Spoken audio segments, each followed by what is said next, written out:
YouTube, welcome to another video. This video is very exciting because we are going to be taking a look at another house. We're going to be doing a house tour in this video, and this building is one that my cousin has just bought, and it's very pretty. It has two buildings connected by bridge and it's out in the countryside. So I went over and I took the opportunity to record a house tour. I'm recording this intro like way later. I'm back home now. I was a bit busy doing like housework, so I didn't really get time to edit while I was in Japan. So I have a lot of footage. I have 2 videos, possibly 3 coming up. I redid the floor in the bathroom. I installed a new kitchen unit, like sink and stove, and I also got started on the living room wall, but those videos aren't finished. I started doing it, but then it's not really finished, so I'll probably need to do like a part 2. But I did record a lot of footage, so I'm gonna edit what I have and then upload that as a part 1. But in this video we are going to be touring my cousin's house. So without further ado, we're gonna go back in time and here's the house tour. So this is the front of the house. Very big space to the left and also to the right here. That leads into the second building and the bridge is over there. Got trees here that will open its leaves in like April. As we walk closer to the house, 2 sliding doors, very big open space over here. Cabinet, you take your shoes off and you're into the entryway hallway area. We will go left and we will start you off in the dining area, I'm gonna guess, because the kitchen's right there. It's very big. The ceiling is insanely high. In my one, I could touch it, like just here. But this one is a lot higher. You need a ladder for that. Do you want to tell me about what you envision to be here in the future? So I'm trying to work out what this room should be because it opens into the kitchen.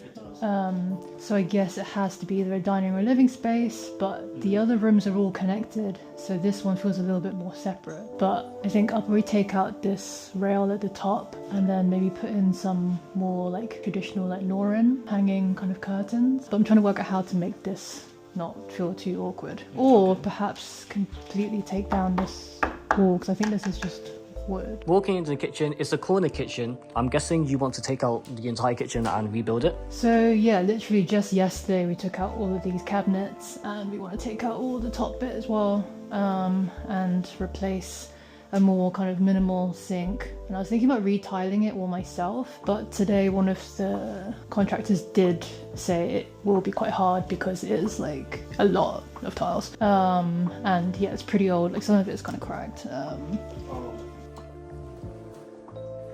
It's also a weird color. Which is one of the cute things at the beginning that I thought about it, but at the same time it's like, I don't think I could. It's not a pastel color either, it's quite out there. It's out there, yeah. It's very out there. I don't know how else to say it. Kind of 70s. What are you thinking of, like a wooden tabletop, maybe Scandinavian? I actually quite like stainless steel, but I don't think it would necessarily fit this house. I think with the flooring, I was going to change this to wooden flooring. So then if it was wooden with something that was more natural for the sink, it could be quite nice. I've been looking at stone sinks as well, but they're pretty heavy. This is awesome though. So this rotates and is in the corner. So you could just get whatever you want. This is the inspection hatch down here. No, I can't take it. That's a freezer. This is a freezer? Yeah. This is not an inspection hatch? That's a freezer. It's where you put your dead bodies. Whoa. This is going on YouTube, by the way. I know. Not my dead bodies. I've actually never seen one before. And then in the kitchen, if you go left over here, there is a door that it does go to nowhere. It's just a back alley. Alright, so if we go right from the kitchen, this is the door into the bathroom area. Sorry, it's a mess right now. We started doing the wallpaper yesterday. I love this light though, isn't that cute? So you took out the sliding door that was here. There used to be a sliding door here. Yes, these. Okay, these ones right here. You made it more open, and then this is the old vanity. Double light bulbs. Does this come out?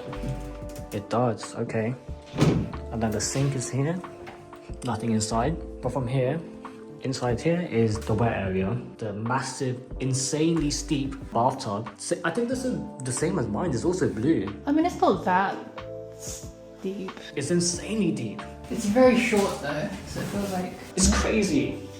And then this is the drainage. It's a hole, but it's also indented into the ground, and then all the water goes in there. And then the whole wall is blue. You have a little bit of mold in the ceiling. That's not bad. Just next to the bath, or the wet area, is the toilet room. It started peeling off the wallpaper. And then does this window go into anywhere?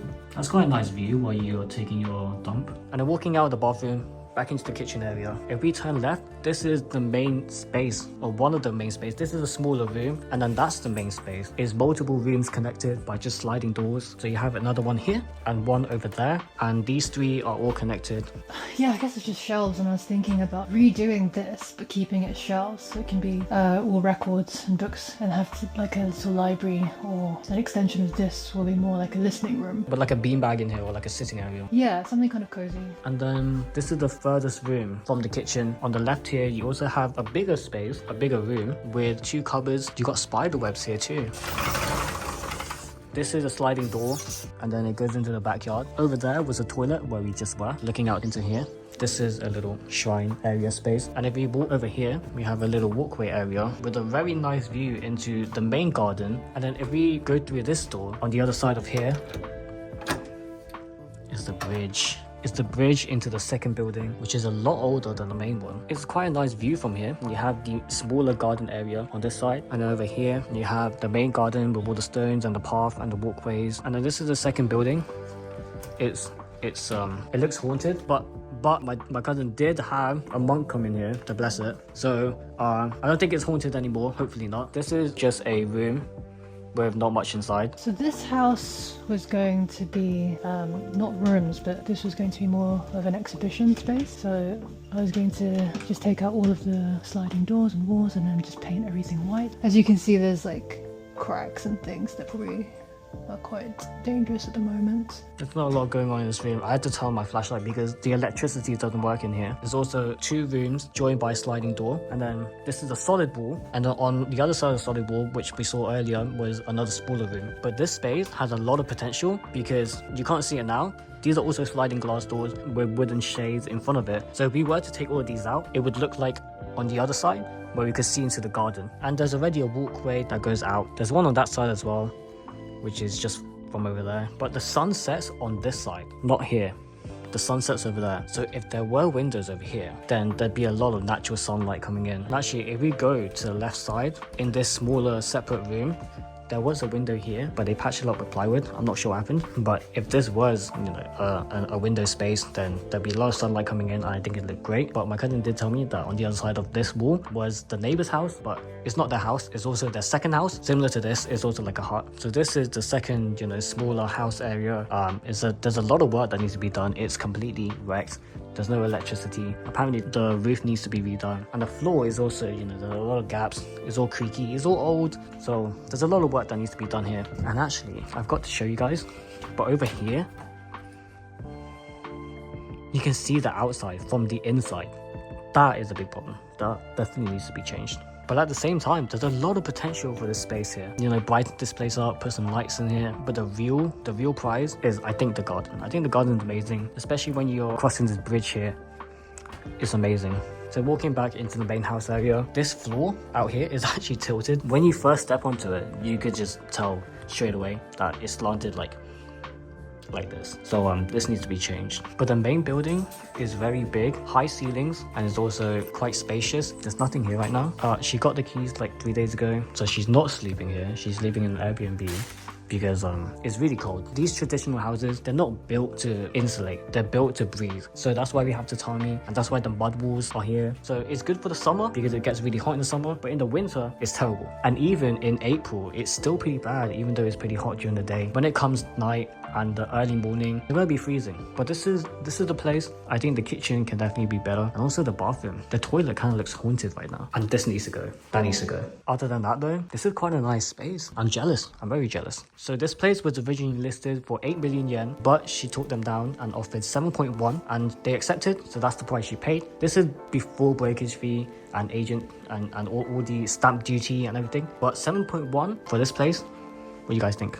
There's a really pretty sunset over there, and actually it's pretty close to a shrine or a temple. If we go to the main road, from the main road, if you look over there, yeah, this is a really nice location, I think. And because we are surrounded by like open fields and there's no tall buildings, no high buildings anywhere, this sunset and the sky is super clear because, we're outside the city, so the air is really nice, it's really clear. And I think at night you can probably see a lot of stars. But this garden area looks so good.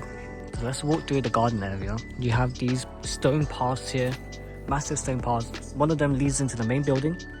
The other one leads into the back building that needs a lot of work. And then it also goes into the back building through here too, but just, you know, on the far side. So that's the bridge when you look at it from the outside. It's hidden behind all these trees and all these plants, but that's the bridge over there. And then on the other side, on the right side, apparently this used to be a very long wall that goes along here, but they knocked it down and they just stopped. So here it is. This used to be a wall. They knocked it down and they stopped here. And on this side, they stopped over here. But this wall probably doesn't need to be here anymore because, you know, there's this one here that separates this house from the neighbors. Here's another view from the garden, the main building, and then the back building, the second building. There's no second floor, but it's quite spacious as it is. 7.1 million, what do you guys think? Do you think this is worth it? Big garden area, huge garden in the front, a little bit of garden space in the back, 2 buildings connected by a bridge. What do you guys think? Would you go for something like this?